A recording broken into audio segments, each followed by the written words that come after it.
7 presidential level events held at Illinois historic sites. Prior to 1989, David was a news reporter for the Central Illinois radio and TV stations and at several news wire services. He is a recipient of the prestigious Silver Dome Award from the Illinois Broadcasters Association for his work in radio news. Please give a warm welcome tonight for our last presenter of the evening, Dave Blanchette.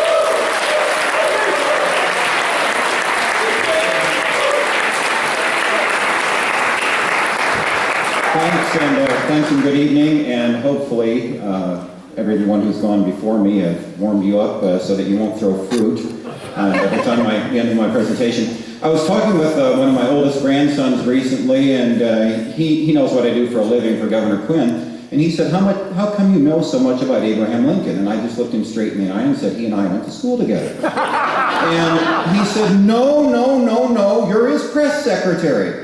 So that's the topic of my presentation tonight. My 24 years as communications manager at the Illinois Historic Preservation Agency, and what it has meant to me and the things that I've been able to experience and the fascinating people that I've been able to meet. Being press secretary for the 16th president is a tough job. He writes most of his own stuff. He comes up with sound bites like 407, better angels of our nature. I mean, how do you spin something like that? He doesn't have a photogenic face, and yet he's the second most written about individual in human history behind only Jesus Christ. So second place isn't a bad place to be. The story of how the Abraham Lincoln Presidential Library and Museum begins with the Gettysburg Address that used to be displayed underneath a staircase at the old state capitol. And someone named Judy Bartopinka, who was a state senator at the time, got us some money for a display case for the Gettysburg Address. And we began thinking, if we can get money for a display case, why not think bigger? So we did. And the result of 16 years of thinking bigger is a couple of blocks away from us. You may have heard the fireworks for the opening on April 19th in 2005 when we opened the Abraham Lincoln Presidential Library and Museum. What that has allowed me to do is meet a lot of fascinating people, like Bill Clinton in 1992 when he and Al Gore made a campaign stop following the Democratic National Convention at Vandalia State House. I was in charge of managing the media. When Hunter S. Thompson called the media the thundering herd, I know what he's talking about. And that was my first experience with that. My second experience was with President George W. Bush at the opening of the Abraham Lincoln Presidential Library and Museum on April 19th, 2005. And coincidentally, future U.S. President Barack Obama was also among the people in the audience that day, as well as 25,000 of our closest friends outside. Speaking of Barack Obama, he made his presidential announcement at the Old State Capitol in February of 2007. He was being interviewed by 60 Minutes in the Old State Capitol. This picture I took at a moment when no one was talking to him, no cameras were rolling, and his expression at that very moment he made it, I thought, he really thinks he can do this, and he did. Now, the very next day, he made his announcement for president, and it was in single-digit temperatures, and I was out there for 6 straight hours with 400 reporters, freezing my you-know-what off, and then I had my picture taken with him for posterity, and those are the warmest clothes I own, folks. So, and you can see David Axelrod in the background. Now, when he made his vice presidential announcement at the Old State Capitol, it was hotter than blazes, and by that time, Justin Blanford at the Old State Capitol and I started thinking ahead, and we knew that the speech he made would be history, so we had him sign it, and we have now preserved the speech, the signed speech, and the pen he used to sign it with, so those are our artifacts, so we were thinking ahead for that. Now, equal opportunity Lincoln Lore Loners, we also have another vice presidential candidate that stopped by for a visit. I have to say that Sarah Palin was very interested in Abraham Lincoln history, knew a lot about it. Her husband, on the other hand, spent the entire visit on 2 separate Blackberries making campaign emails and phone calls. So one of the heroes of my life that I got to meet was Lech Walesa when he got the Lincoln Leadership Prize. When I graduated McMurray College, he was given an honorary degree but could not accept in person because the communist government of Poland would not let him out of the country to accept. So it was a tremendous honor to be able to meet this gentleman just recently. Another person that I had the tremendous honor to meet was Bishop Desmond Tutu. He also got the Lincoln Leadership Prize. The most fun person I think I have ever been around. He just made everyone smile and laugh. And honestly, folks, I really think that's probably what Jesus was like.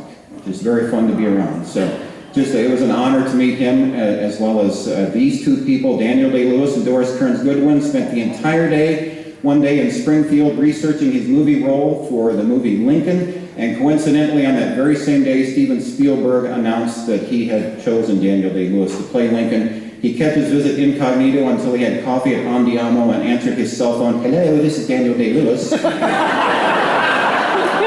Now we go from one end of the Lincoln spectrum to the other, Abraham Lincoln Vampire Hunter. Here on a CNN interview, they were asking my impressions of the film's accuracy. And I said, well, there was a president named Lincoln. He was president during the Civil War, and he was handy with an axe. And that's about it.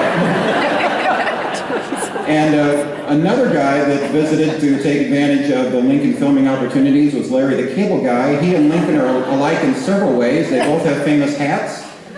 They both use the word "git." And that's about it.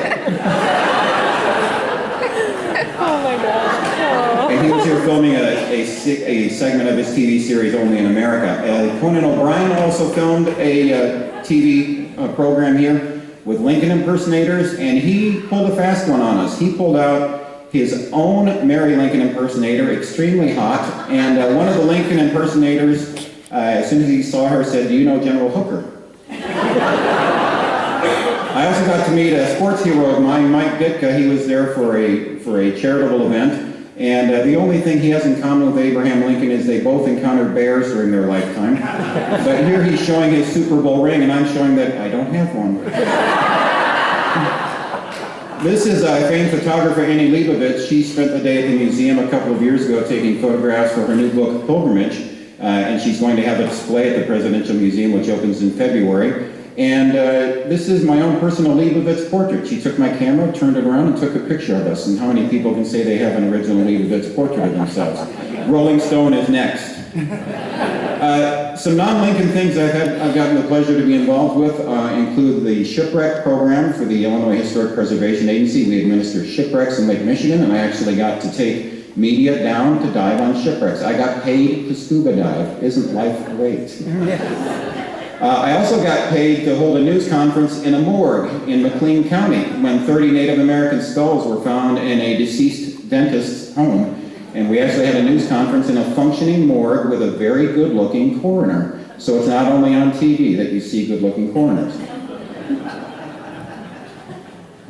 And I thought that I would end the presentation with a picture of my current boss, with a picture of my old boss, with a little bit of beauty thrown in between, so kind of a rose between two thorns. Don't tell him I said that, Brian.